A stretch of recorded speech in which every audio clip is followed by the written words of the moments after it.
Hill and Ridge Emergency Network. Well, it started after the October 21 storms. Significant trees down, roads closed, and most of us were without power for up to 7 days. No phone reception, no internet, no water. The hardest thing was that it was such a huge event. There were people that were forgotten.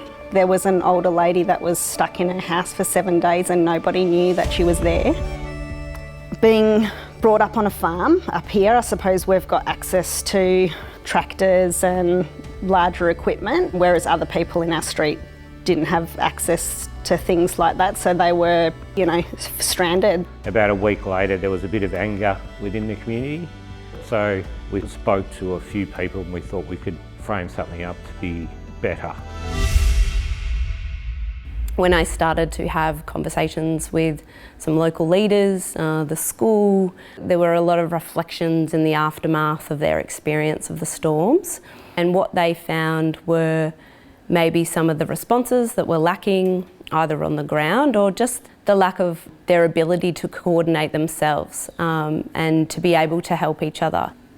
And it was through those conversations that we decided to invite those community groups, leaders, the school, emergency services and the Shire to a workshop that really sought to map the existing strengths, skills and assets of the local community, how we could use those strengths and skills in the aftermath of any emergency or significant disruption, and how the community could work together to increase that collaboration and communication.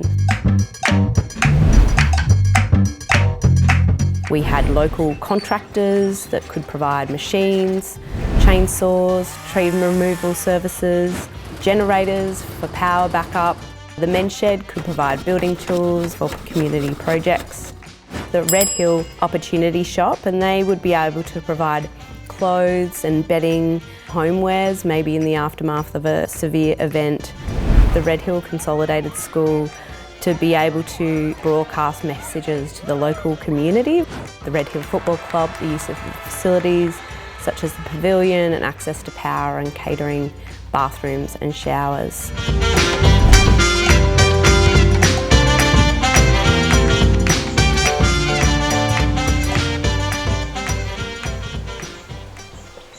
Now the Lions Club have got the capability of running food in an emergency. So we've got a catering van, reasonably basic, but it does the trick. And we also store food here in a freezer. Every year we rotate it around so it's here for an emergency. So that is part of the Hill and Ridge group.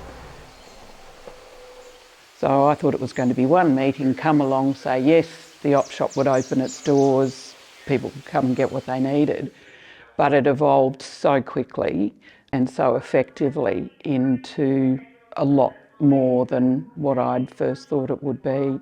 So the Red Hill Community Network Group is a group of people from our community that came together, and we pooled our knowledge and our experiences and our connections to create like a yellow pages, I suppose, of contacts. So Steph, in her CBBM role, she brought in the knowledge and expertise of how to facilitate a meeting, how to facilitate a plan, how to put things down on paper. She helped us organise a community event that we engaged the whole community and got feedback on what they thought this network should do, and also initiated a street coordinator group. That street coordinator can communicate with the CFA or the network to say, this is what's happening in our street. We can facilitate finding someone to assist to remove the tree or get access or emergency services to that house. She also looked at skill development, things like chainsaw workshops that were very well attended, and they were opened up to the public. Operationally, it's critical for us. For the Hastings SES unit, we cover 728 square kilometres of area on the Mornington Peninsula. So, it's 15 different villages. We need to be able to know that some villages are self-sufficient, and they're prepared and they're ready and they're resilient. So that way we can apply our resources, as scarce as they are, to those communities that haven't got that level of resilience in them. I think the strength in our approach was how we focused on the development of the relationships. She really helped guide us and keep us on track to make sure that what we wanted to achieve, we have achieved, and we've got a real plan and something that we can enact after any type of significant event. I think sometimes we can talk about risk in a way that demotivates people to act, and I think looking at what the strengths and skills were in the community created that kind of proactive space. I feel very confident that the community will respond in the way that they have to setting up this group, and that everyone knows they can play a role.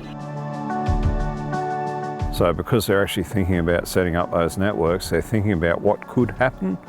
So they're actually anticipating things and becoming more prepared to actually respond as a community. I think that every community has got the ability to create this network. You just have to find the right people and try and engage the wider community. Don't try and do it all on your own. It's inevitable that we will have to use it, whether it's a storm event, a power outage, whatever's going to be thrown our way, but there's more and more of these events happening and we have to be prepared to deal with it.